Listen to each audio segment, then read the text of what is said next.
we've been through a drought. Nothing's growing except this field of wildflowers. So what are they?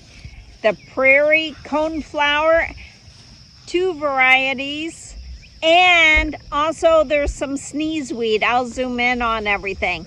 These can handle the drought and they're native, so they're used to the droughts. So where do I get these? You go to your local nursery and ask for the Sneezeweed or the Prairie Coneflower, but you could also start them from seed. I actually started the Sneezeweed from seed in a milk jug. I'll put a picture, but think about growing these when it's really hot and nothing else grows. Go native.